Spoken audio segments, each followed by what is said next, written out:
So he's kind of like directing. Well, I'd like to thank you all for coming.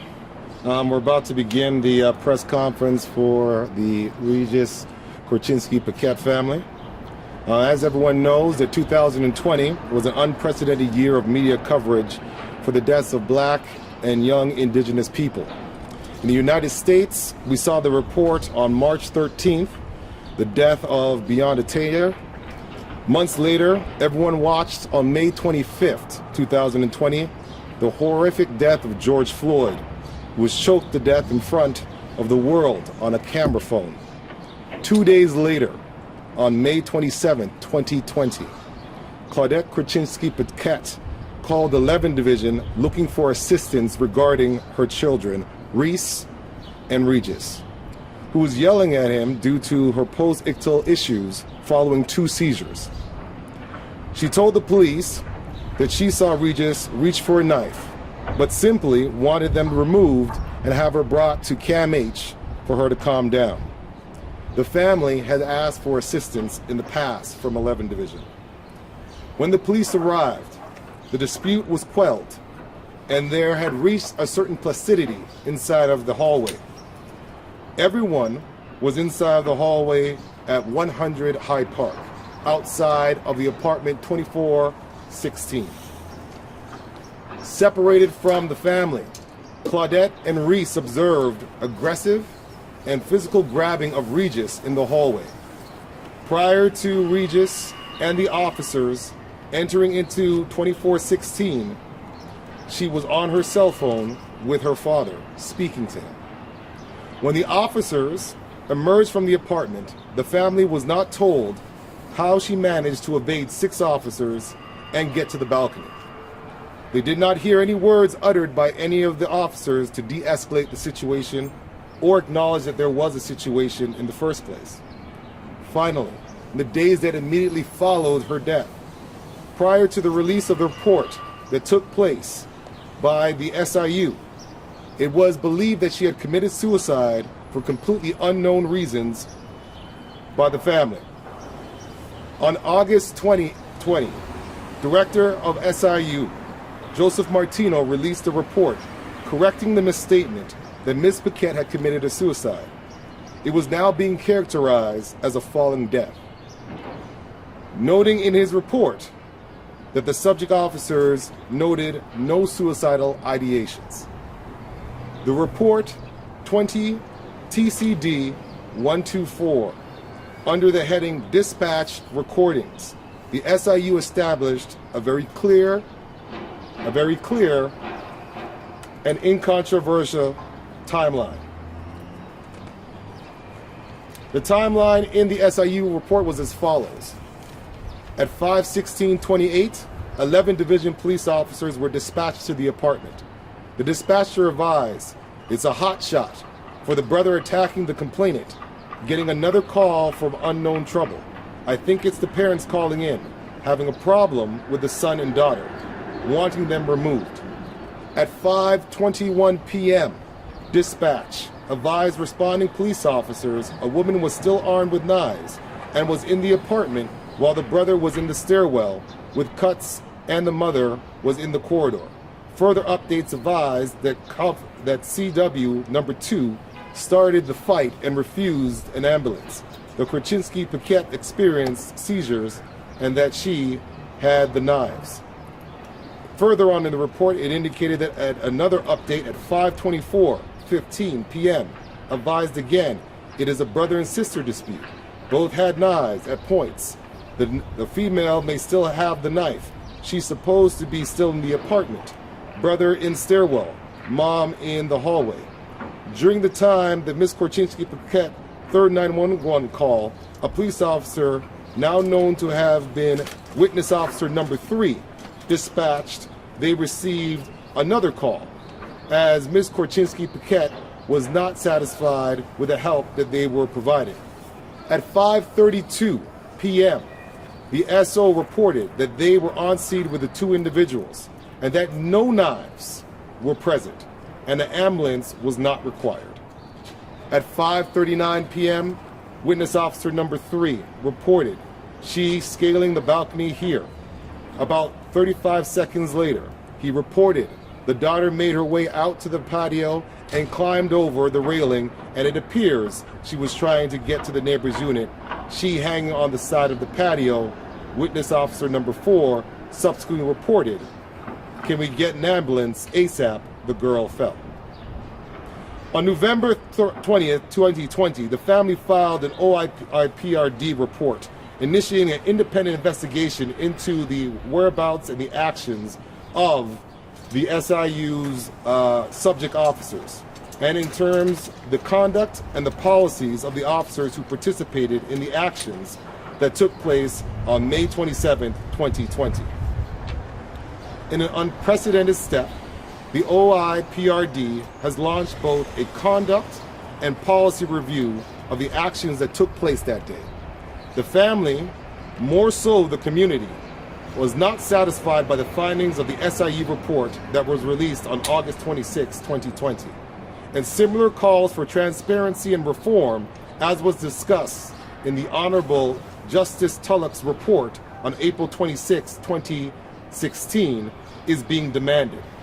The OIPRD is the only body that can seek an outcome where the wrongful actions of the police can be independently investigated effectively.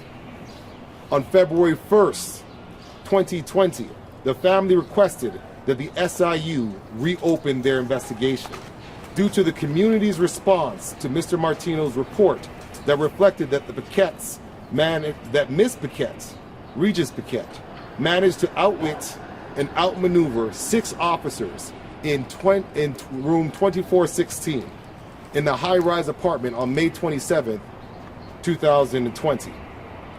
Friends who had spoken to the SIU investigations confirmed that Ms. Paquet was an individual who was both afraid of heights and rarely went out to the balcony.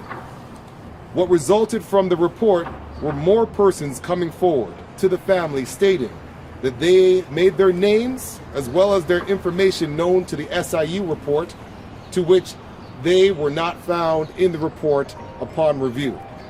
Those persons still remain absent from that report and was the impetus behind why the family has requested that the SIU reopen their case. One witness provided the family with a screenshot of her phone that had engaged Regis Paquet's cell phone on the day that she died. In that video call, she had observed that Regis was being jostled and that the call was immediately terminated as her view of seeing Regis Paquet went out of focus.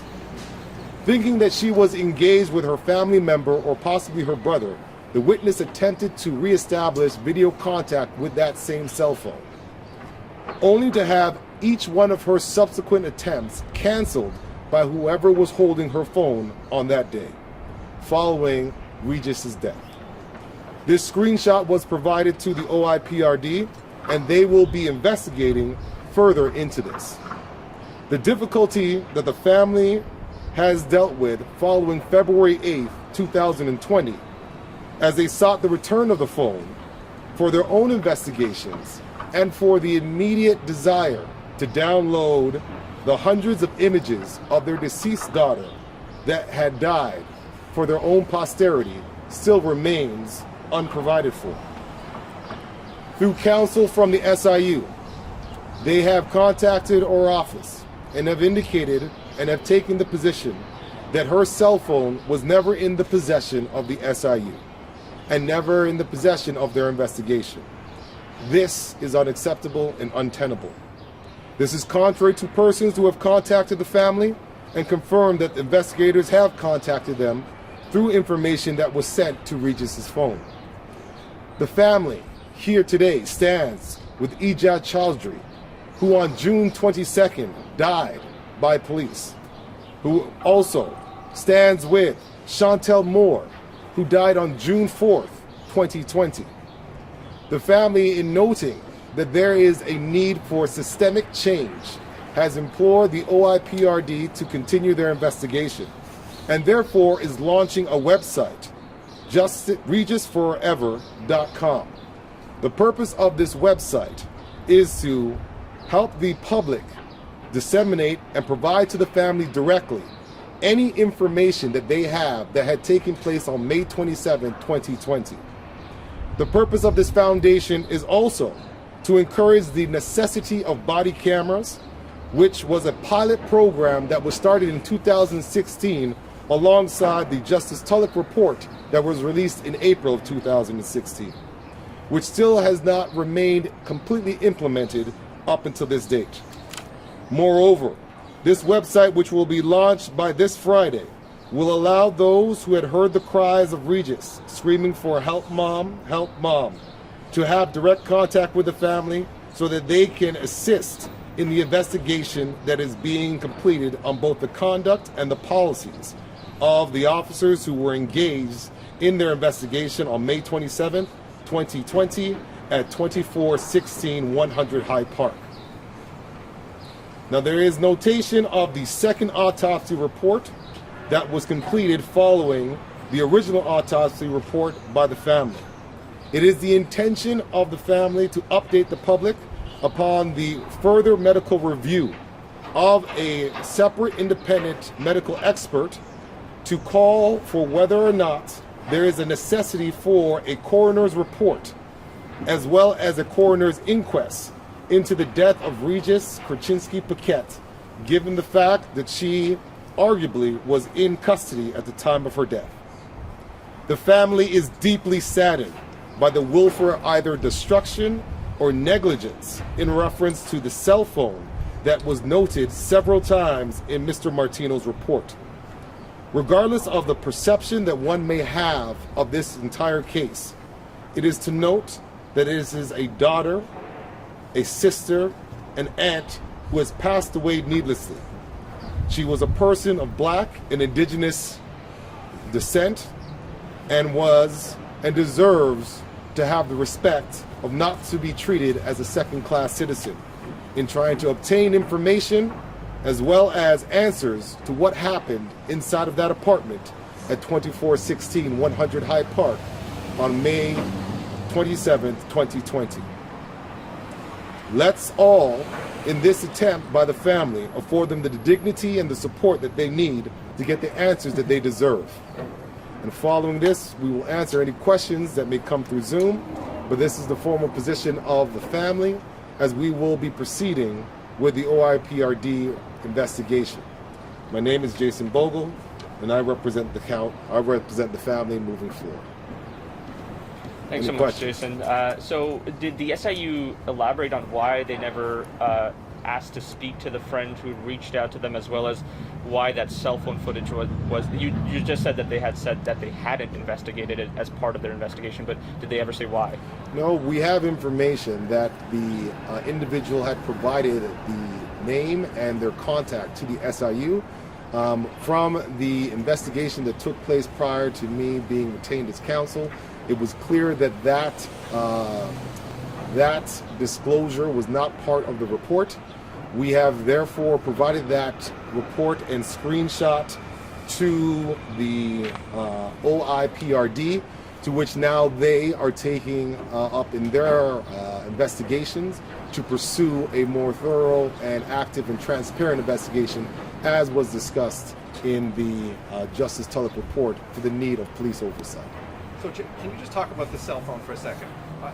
You're alleging that someone was communicating with her during the interaction on the balcony, and that this person had then called back to have the calls declined, correct? As reflected in the document that I provided to you, which we will be emailing to the other outlets, it reflects that at 12:37 there was an ongoing video call that took place between this cell phone and Regis Paquet's cell phone. At 5:38 there was a 23-second video call that took place between this cell phone and Regis Paquet's cell phone. At 5:39, at which time the SIU, as well as Mr. Martino, has concluded was the time of death that Regis had fallen from the balcony at 2416 100 Hyde Park. There were 3 other subsequent calls made to that same cell phone. Each of those calls were canceled. And to all that, we know that those calls that were canceled were physically canceled. They did not just simply ring through. So only to suggest that to whom had that cell phone at that time, those calls were being canceled. And to which now the family, to their dismay, have found that the SIU, as well as the Toronto police, have taken the position that that cell phone, to which they require for their own posterity, for their own healing, to reacquire it, for them to either do their own independent investigation, is now being asserted as being either lost or never obtained in the first place. And this is contrary to all positions that we have seen for the months that followed the investigation. We are not suggesting that Mr. Martino or the officers of the Special Investigation Unit did not do a thorough job. We are suggesting that that location was corded off, that it was secured, that all relevant pieces of information were canvassed, and that formed the foundation to the report, to which there are several references to Regis being on the cell phone as she entered into the apartment, to which it was clear from Mr. Martino's report that he had indicated that the discussion or the utterances of whether or not she was screaming for help was one that he had characterized as possibly being directed to her father, as he was on the cell phone with her. He had accepted that as part of the report. But then to suggest at this point that the cell phone just simply was not secured by the 6 officers that were within the unit or by the officers that attended to her body is just untenable. So is it your belief that the cell phone is or was with law enforcement, either police or the SIU? Absolutely. Or is it your belief that it was not picked up and someone may have picked it up post-scene? No. We are of the opinion very clearly that the officers that engaged in the SIU investigation did their jobs according to what they were supposed to do, which was to secure the relevant evidence and to do an investigation. We are not challenging the fact that this SIU report reflects that there were several references of this cell phone within the report. And the purpose of that is to basically address the numerous utterances that were heard by numerous witnesses of Ms. Paquet asking and screaming for help, and then the shocking silence that ensued afterwards. Notwithstanding that, it would be difficult for the family to accept at this point that there was no efforts made or that this cell phone was not secured as part of their investigation.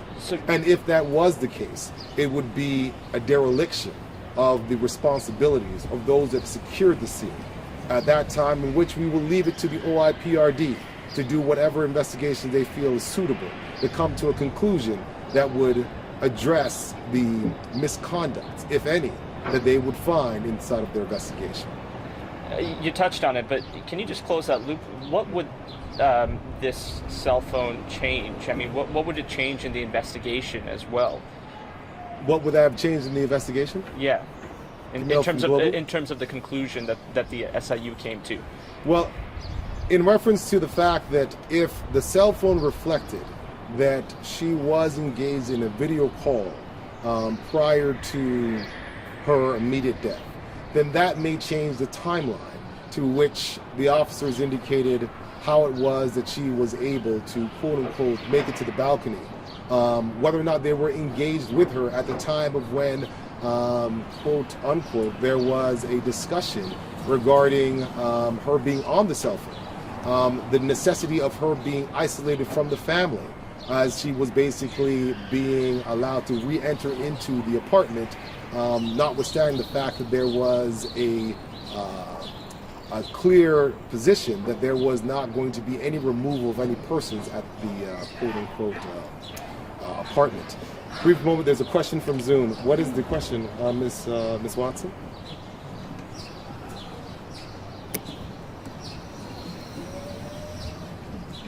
I can hear you.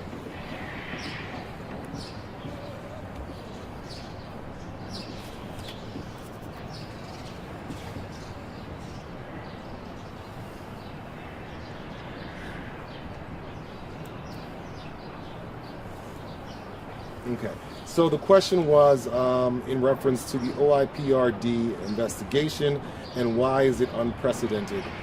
As most do not have a lot of experience dealing with the OIPRD is an oversight body that essentially reviews police misconduct.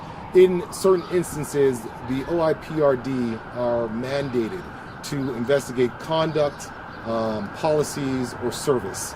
Not normally do they take the opportunity to review more than one in a particular instance. In this particular instance, the family is happy to know that they have taken this situation seriously enough that they are both reviewing both the conduct and the overall policies of TPS in relation to the unique circumstances of Regis Paquet, because of the fact that she's a woman that had an epileptic event, that she is a person of color, the fact that we are dealing with a conduct where Ms. Korchinski-Paquet called for assistance and then found her daughter dead after the interaction of the police, that this is an unprecedented event that the OIPRD has undertaken, and we applaud the efforts that they're making, and that we will be providing as much information as possible, which is why we are launching this website, to provide even more additional information to them in their efforts to get answers, which is a much more transparent and much more interactive process than one that was afforded to the family during the SIU process. As one knows, the SIU process is one that is legislated for there to be decisions as information that is secured by the officers doing the investigation. In this particular instance, investigators have contacted the family, they have encouraged additional information, and they will continue to do their research in terms of finding out. We are moving with a certain timeline, and so we are going to be asking for any other additional information to be provided to the family immediately, so that we can provide a more fulsome submission to complete more thoughtful and deep answers for the family. But thank you for your question. Is there another question? Any other questions? You mentioned the SIU asking them to reopen. Can you just, what has been the response in that request? And as far as you're aware, has that been done before, or would this be unprecedented for them to reopen an investigation? It was requested that we always give the opportunity for the SIU to review their own process. They can exercise their discretion as they see fit. And so the way that they've exercised their discretion in this instance was to direct us to either make further submissions to one of the officers, but they did not indicate that they were in a position to reopen, as not to prejudice the family. They therefore have decided that the best course of action was therefore be to move with the OIPRD with a certain level of alacrity to basically move this forward and have a more transparent investigation, so that not just the family but the public can see that in these very trying times where we are dealing with issues of race, we're dealing with issues of policing, we're dealing with issues of implementation, that being of body cameras, and also of service in terms of balancing how difficult it is to do policing, we recognize that there is something that went fundamentally wrong here. There is something that went fundamentally wrong that basically galvanized an entire city to march immediately after the death of Ms. Korchinski-Paquet. And therefore, we are entrusting this process to the OIPRD to do their investigation, and for the public to basically reach out to the Korchinskis for the purpose of either making their donations, making their submissions, providing any other additional information, so that we can provide that to the OIPRD immediately, and we will organize that for the purpose of trying to have a more fulsome investigation of what actually happened inside of that apartment that day. I noticed this is called the Regis Forever Foundation. Mm-hmm. Is there, and you mentioned looking for information, but is there a plan to do some charitable work? I know earlier there had been some talk with some of the GoFundMe that maybe there could be some things. No, absolutely. Others. What's the plan long term? So as indicated, the family is planning on petitioning and lobbying for the body cameras, whatever efforts can be made for that. As indicated, awareness and education as part of the foundation is fundamental in terms of educating people about their rights, moreover about understanding what it means to deal with people with either mental health issues or with epileptic seizures. And therefore, the necessity to once again resort to violence to actually address that, and opposed to addressing it through other means that are available, is what is really behind the impetus of this foundation. So those efforts are being organized, but the immediate desire right now through that foundation is to be the direct hub of getting information that took place at 100 Hyde Park. Any video footage, any type of information that relates to that is what's going to be the main submissions that we'll be gathering from this point onward. Would the family like to add anything? Family like that? No. No, the family are okay that way. Is there any more questions on Zoom?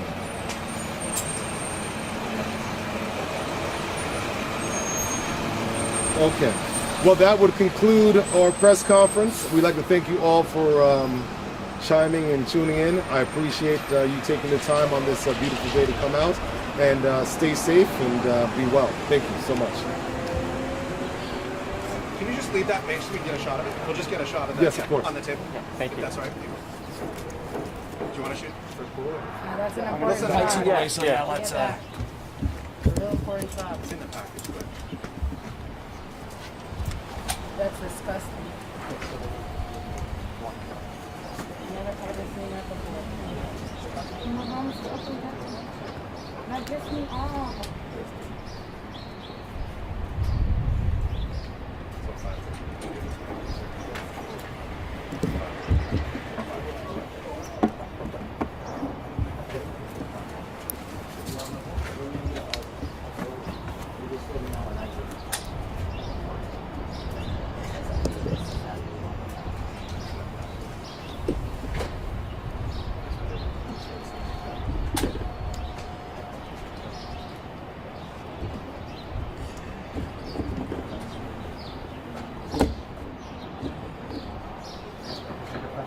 Okay.